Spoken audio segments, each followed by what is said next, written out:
Case നമ്മൾ ജിംനിയിലുള്ളത്. അപ്പോൾ നമുക്ക് ജിംനിയിൽ എങ്ങനെ ഓട്ടോമാറ്റിക് ക്ലൈമറ്റ് കൺട്രോൾ എങ്ങനെ യൂസ് ചെയ്യാമെന്നാണ്, അതായത് ഓട്ടോമാറ്റിക് AC എങ്ങനെ നമുക്ക് ഉപയോഗിക്കാമെന്നാണ് ഇതിൽ പറയുന്നത്. ഗൈസ്, ഇപ്പോൾ നമ്മുടെ ചാനലിൽ ജിംനി റിലേറ്റഡും കാർ റിലേറ്റഡായ വീഡിയോസൊക്കെയാണ് വരിക. അപ്പോൾ എല്ലാവരും സബ്സ്ക്രൈബ് ചെയ്ത് സപ്പോർട്ട് ചെയ്യുക. ഗൈസ്, അപ്പോൾ AC ഓഫാണ് ഇവിടെ. അപ്പോൾ നമുക്ക് നോർമൽ രീതിയിലാണെങ്കിലും നമുക്കിതാ ഇവിടെ നിന്ന് ഇങ്ങനെ ഫാൻ സ്പീഡ് അഡ്ജസ്റ്റ് ചെയ്തിട്ട് AC ഓണാക്കാൻ പറ്റും. ഇത് AC ഇപ്പോൾ 24 ഡിഗ്രി ഓട്ടോമാറ്റിക് അല്ല, ഇപ്പോൾ ഓട്ടോ AC അല്ലല്ലോ. ഇപ്പോൾ നമ്മൾ ടെമ്പറേച്ചർ സെറ്റ് ചെയ്യാൻ പറ്റും. ഇപ്പോൾ എത്ര ഡിഗ്രിയാണ് വേണ്ടത് വെച്ചാൽ, അപ്പോൾ പുറത്ത് ഏകദേശം 30 ഡിഗ്രിക്കാണ് കാണിക്കുന്നത്. നമുക്കൊരു 24, 26 റേഞ്ചൊക്കെ കൊടുക്കാം. 20 റേഞ്ചൊക്കെ ക്യാബിനൊന്ന് പെട്ടെന്ന് കൂളാൻ വേണ്ടി 20 കൊടുക്കാം. അല്ലെങ്കിൽ ലോ കൊടുക്കണമെങ്കിൽ ലോ കൊടുക്കാം. നമ്മൾ 20 കൊടുക്കാൻ നല്ല, 20 ഒക്കെ അത്യാവശ്യം കൂളാവും.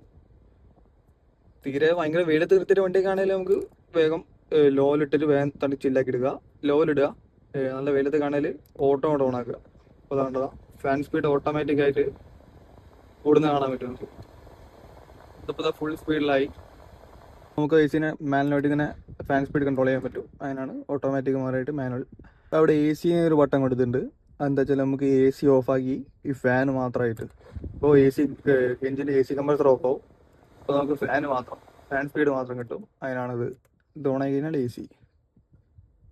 ഇപ്പോൾ ഇത് ഓഫാണെങ്കിൽ നമ്മൾ ഔട്ട് കഴിഞ്ഞാൽ ഓട്ടോമാറ്റിക് AC ഓണാവും. AC ഓണായിട്ട് നമ്മൾ സെറ്റ് ചെയ്ത ടെമ്പറേച്ചറിലേക്ക് അത് ഓട്ടോമാറ്റിക്കായിട്ട് കൂളാകുന്നുണ്ട്. അപ്പോൾ നമ്മൾ ടെമ്പറേച്ചർ പുറത്ത് ഇപ്പോൾ ഏകദേശം ഒരു 30 ഉള്ളത്. ഇപ്പം നമ്മൾ ഒരു 26 ആയി കഴിഞ്ഞാൽ ഇതിൻ്റെ ഓൾറെഡി 26 ഉണ്ട്. 26 ആ റേഞ്ചിലെ ടെമ്പറേച്ചർ AC-നുള്ളിൽ വണ്ടീനുള്ളിൽ ഉണ്ട്.